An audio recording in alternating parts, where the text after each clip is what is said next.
si Jesus nagtudlo gyud nato sa pag-alagad sa walay pagpangayog baos.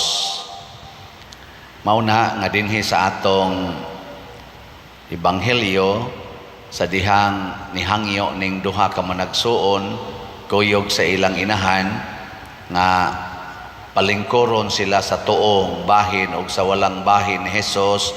Kung maghari na siya, giguba ni Jesus ang ilang panghuna-huna, pinaagi sa pag-ingon nga makainom gyud mo sa kupa nga akong imnan, pasabot makaantos mo o makapakamatay mo uban ako, pero ang paglingkod sa akong tuog, sa akong dili na ako, iya na sa amahan. Ang pasabot ani mga igsoon nga dili ta maghuna-huna sa atong kaugalingong kaayuhan or kaugmaon kung mosunod tas Ginoo. Igo na kaayo nga kita motuo ta nga ang Ginoo muatiman gid nato, nga ang Ginoo muluwas gid nato. Di na lang ta maghimo pag atong kaugalingong standard. Nige, lingian na imong tupad. Nya ingna siya naapakay ihangyo sa Ginoo. Nyag naaga ni siya ihangyo, buango na siya. Ang ato, tuo lang kita. Sunod lang kita. Muna diri sa unang pagbasa, si Propeta Jeremias, murabag concise ni nga sitwasyon sa iyang kinabuhi. Nakaingon siya, Ginoo, ang buhat nga maayo, baslan ba daig dautan? Ang akong pagtinarong sa pag-alagad sa akong isigkatao, baslan ba daig nilag pagdaot o daotang buhat, daotang plano?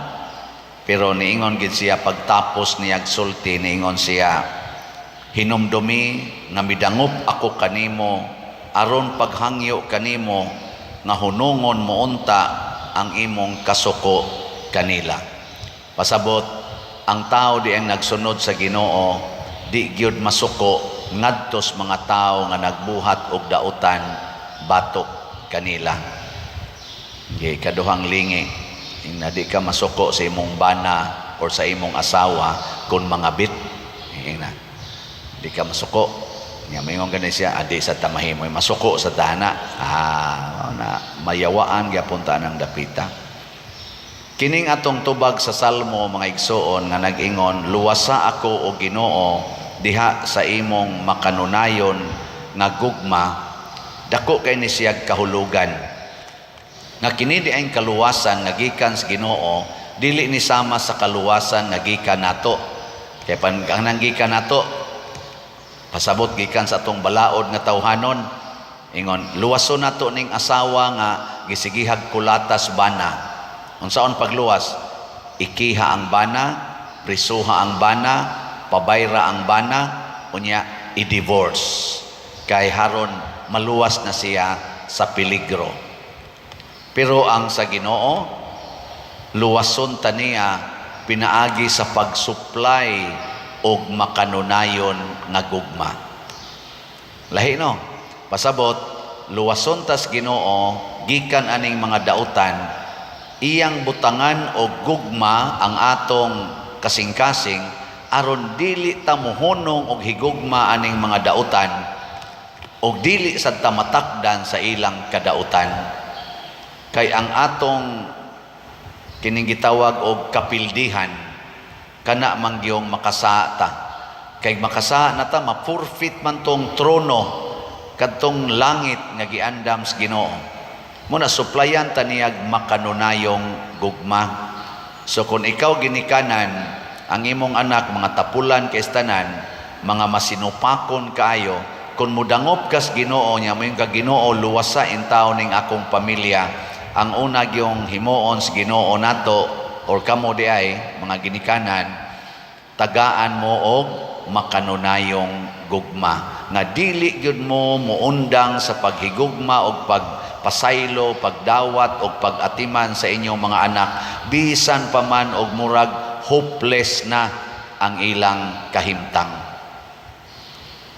Nya, ganahan mo mangayo anang klasiha sa kaluwasan. Ha? Ganahan mo? Kung di kayo mo ganahan, impyerno dayon.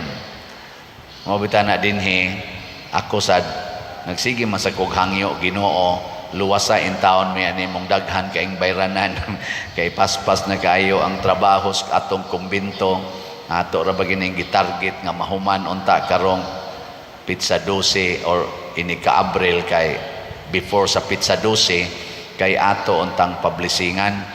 Murag mahuman baya pero ang atong bayronon portig yung daghana. Mao na sige lang yung kog pamaligya ninyong slots. Naiuban mo palit. Nasa uban gabalik-balik og palit. Lipay kay ko ana. Pero daghan pa kaayo ang wa mo palit. Sige. Lingi ana imong tupad ing na mo palit na ta.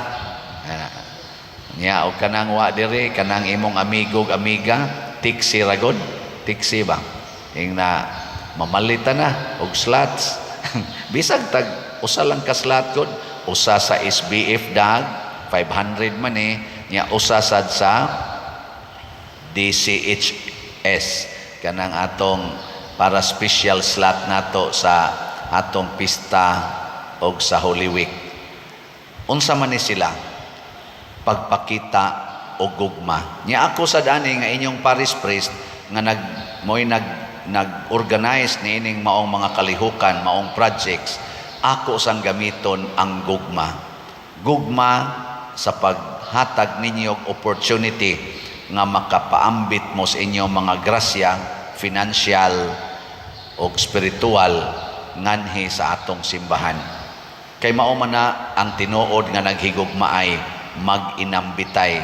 Nya naay panahon nga mopaambita sa material, nya naa say panahon nga mopaambita sa spiritual kanang virtues sama anang pagkamapailubon, pagkamainantuson, pagkamapasayloon, kanang pagkamalinawon, pagka-accommodating, pagkamapaubsanon, kining mga espiritual nga mga gasa nga atong ihatag sa tuisig katao bungas atong paghigugma.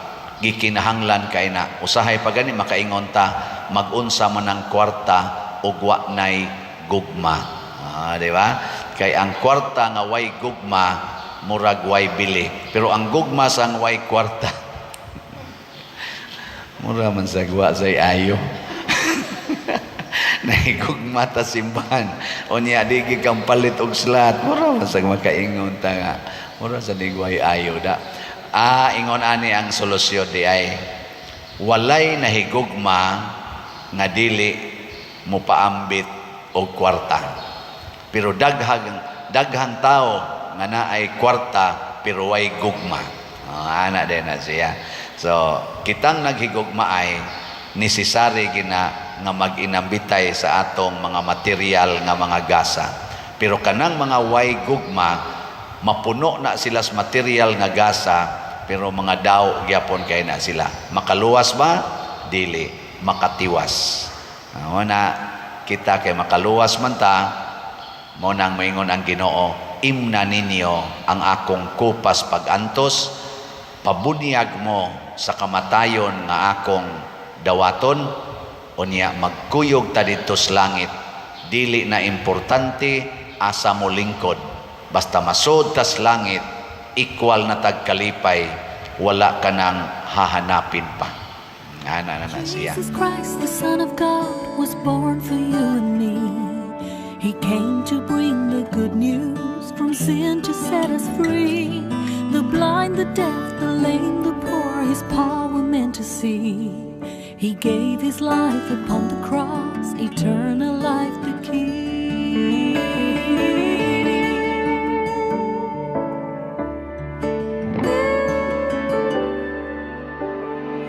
He broke bread and shed wine before His agony. We share the body and the blood in His memory. To make His message known is our responsibility. So here we are to pledge our lives to the Lord of eternity.